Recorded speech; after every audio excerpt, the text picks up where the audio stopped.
And they mess it up all the time because a couple ways that they mess this up. They're not thinking about the space. They're going too big, or they're going with the wrong strategy, which is that they go with the short-term rental heads and beds strategy versus the midterm rental strategy, which tends to be...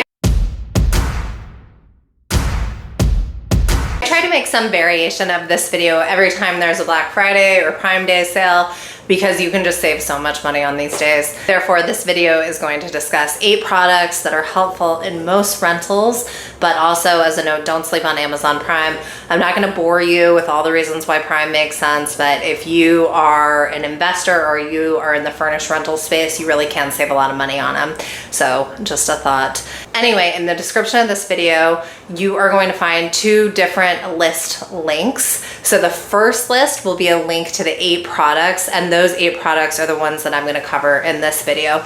The second list is going to be a list of products that Amazon has curated and sent to me because it knows that, 1, people that use the Midterm rental shop or use my code, meaning they watch me on YouTube and then use the code on Amazon, Amazon knows that not only do landlords that watch this channel like these products and buy these products, but also that these products are on sale during Black Friday during this time. So that list is also worth paying attention to. I have curated it slightly. So I took out some towels because they were ugly. I also took out a noise machine because I don't think people need noise machines. I actually think it sends the wrong message about your listing. So I took that out, and then I kind of eyeballed the list. I'm also trying to make sure that the list, if Amazon sends me like 3 or 4 products that everyone likes or buys in the furnished rental space, I try to only keep the one on that has the highest number of positive reviews, or like the best reviews that are part of Black Friday. That way you're getting the most premium product, or it has the most reviews. And if I haven't bought it myself, then I can't really advocate for it, but Amazon is saying, hey, all your peers are buying this, and I have looked through it and said, okay, this has the best reviews of the ones that Amazon is suggesting. Okay, and then a disclosure before we get into the video. I'm an Amazon associate. What this means, why you care about it. So first things first, if you click on those links and buy something, Amazon is going to give me a small cut. You don't pay me, Amazon does. Why I promote this? Well, first off, I believe that they can make your life easier. I think buying on Amazon is problematic at times, but it also can save you a lot of money and save you a lot of time. The other thing is that while I want you to have success on your rentals, I also have to pay my bills. And when Amazon pays me, that helps offset some of my costs. And then obviously the reason why I'm telling you is because if you ever found out later, it would seem shady that I'm recommending a bunch of products and taking a cut on that, and also not telling you about it. Quick side note before I get into the products, this topic came up this week with one of my consulting clients, and it comes up a lot with my consulting clients. It's also relevant to this video, and you will understand why here in a second. So what keeps coming up is when a landlord has a property and that property has some kind of annoyance or some kind of unattractive quality, and so they need to let the tenant know about it, but they're not quite sure how to do it. Well, I think this is actually a really, I know the word opportunity, just like creativity or win-win, is thrown around real estate, and I hate those terms too, but I actually do think this is an opportunity, and it's an opportunity to set yourself up as being credible and to build trust with your tenants, but there's a way to do it. So there's a 3-part structure for how you make disclosures a shared trust between 2 parties. So the first thing that you do is you talk about what the annoyance is. So there's no garage in this property. Why it is? Well, just when they were doing this style of build in that year in this neighborhood in Florida, they just typically didn't have garages. Third, how others have handled it. So while we don't have a garage, we have a driveway space that allows for 3 cars, and there's ample street parking space. Also, if you rewatch what I just said about being an Amazon associate, you'll see me doing all 3 of those things with that intro. So don't run away from perceived issues, lean into them. Reasonable people like reasonable explanations, but everyone gets pissed off when they've been lied to. So don't Don't ever avoid it. Your tenant's gonna find out anyways. Disclose until you find the right tenant. Okay, let's get started. Everything I'm about to talk about is on sale right now. So Black Friday starts on the Friday after Thanksgiving. They are often on sale the week leading up and the week after. I will be updating this most days to make sure that whatever item is in there has the most reviews and that it is still on sale. If you see one that's not on sale, obviously don't buy it. I'm just late on the update. Okay, let's get into item number one. Okay, so item number one, people mess this up all the time, and they mess it up all the time because a couple ways that they mess this up. They're not thinking about the space. They're going too big, or they're going with the wrong strategy, which is that they go with the short-term rental heads and beds strategy versus the midterm rental strategy, which tends to be more focused on one party instead of multi-party. Also, there's a best practice for how you set up this item, and the best practice is that you have 2 to 3 feet on either side of this item. Do you know what this item is yet? Also with this item, bigger is better, and it's an Airbnb filter, so we know it's very popular. What am I talking about? What am I enunciating with this plastic ruler? I am talking about a king mattress, a queen mattress if you must, but a king mattress is a filter on Airbnb, meaning it has a lot of demand. So any room where you can fit a king mattress and have at least 3 feet of space on either side is a room that should have a king mattress. Okay, let's get to item number two. Item number two is a way to spend money to save money, which I don't know, people don't always love that idea. They certainly don't always love that idea with professional photos, but they should love that idea with professional photos because professional photos pay for themselves almost immediately. This item protects item number one. What is that? It is a mattress protector. Every single one of your mattresses should have a protector on it. And also part of the reason for that is because you should have nice-ish mattresses. James and I have been traveling across Mexico for a full month now, and I can tell you that we can tolerate a bad mattress for 3 or 4 days. We would be complaining or changing locations if it was a month or more. We have slept on some shitty mattresses. Okay, before I get to item number 3, if you have learned something so far, please like this video. If you want more education on how to landlord your own properties, subscribe to this channel, or you might consider subscribing to this channel because this channel talks all about the different platforms, deposits, what you have to do with the lease, how you can find information on what you have to do with the lease, and how to run your own properties. I always say, and I mean it, with midterm and long-term unfurnished rentals, they are not very hard once you get started. As long as you have like 5 or fewer properties, you 100% can do it yourself and it won't take up that much time. If it's a short-term rental, or you start to collect a ton of properties, or you collect a multifamily that has 10 doors in it, then you might want to think about property management if you don't want it to take up a significant amount of your time. Okay, so item number 3 has its own Airbnb filter, meaning it has a lot of demand.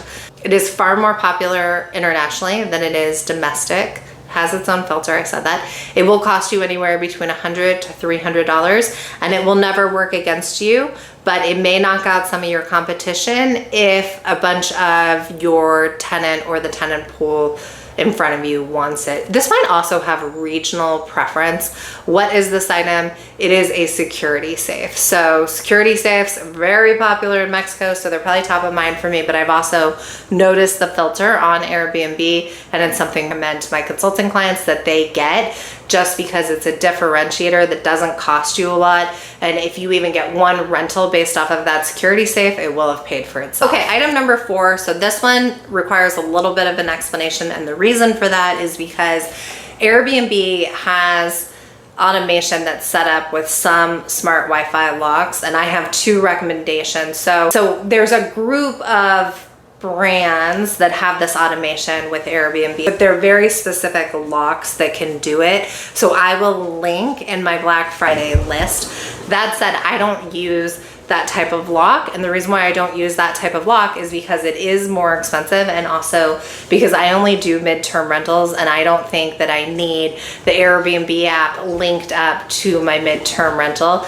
I can manually do it because I'm only doing it like 3 or 4 times a year, and it's a good check on me to make sure all of my systems are in place. So I prefer a smart Wi-Fi lock, and the reason why I prefer that smart Wi-Fi lock that's not part of the Airbnb linking is because it has a very nice interface. I can set a timeline for when someone can use lock. So if I have a traveling nurse coming in and she's coming in for 4 months, when she does the booking, I can set the lock schedule right then and there. I can also give specific lock codes to my handyman, to my cleaner, and bonus, it'll tell you when the battery is dying, which is also a huge problem with smart locks. So I'll have that linked in the description. I love this lock and I use it on all of my properties. Okay, item number 5, there was a little bit of an argument, not an argument, a discussion in the comments about item number 5 not that long ago when I was talking about it. Someone said that this product was a scam and that it didn't work,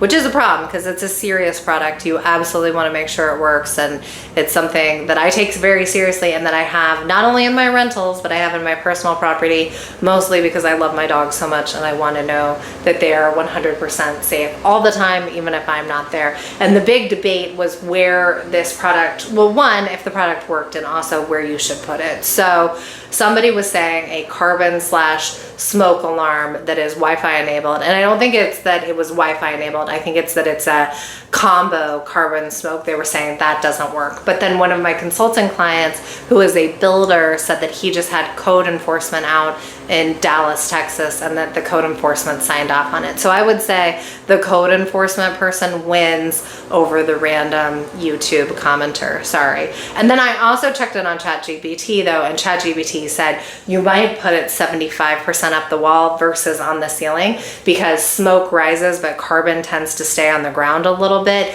and so you don't necessarily want it on the ceiling. Maybe you want it 75% of the way up. I don't know, but I use this product and I love it because it's Wi-Fi enabled, so I can look at my house at any time and see that my dogs are not having any carbon monoxide issues and they're not having any smoke issues, which gives me a lot of comfort. And then obviously you also want these for your properties and for your tenants in the property. And it's something where I think you can even lean into it and say, we have this so that you can always know that your animals are secure when you're not there as well, if you're going to be a pet-friendly rental. Item number 6, I was laughing to myself, really not that funny. Keep your expectations low. But item number 6, I was thinking, is this the new mini fridge?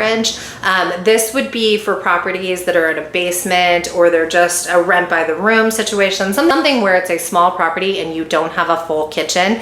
This might be a really appealing thing to have in that property, and it is a convection stovetop. So a 2-burner convection stovetop. When you think about the kind of tenant that would rent out a basement unit or do a rent by the room, they are looking to save money, which means they are not going out to eat, which means they are cooking, which means they want more of those amenities that are going to help facilitate cooking. And so having a mini fridge, having a coffee maker, having a 2-burner convection stovetop that they can easily store, they can plug in and take out, will make your rent by the room or your basement a lot more appealing. Okay, item number 7, this also works for small spaces. I talk about this all the time, and the reason why I talk about this is because it's hard to mess up.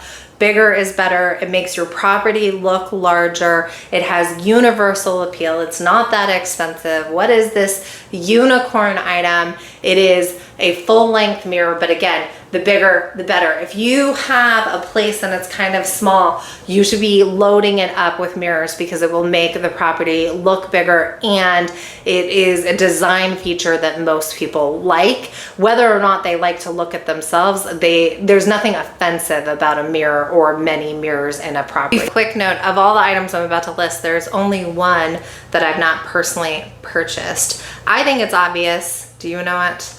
Okay, Okay, so before I get to item 9, just a couple of reminders. If you are thinking you're gonna thrift, thrifting is a better option as a hobby than it is as a business, and you should be thinking about your rental as a business.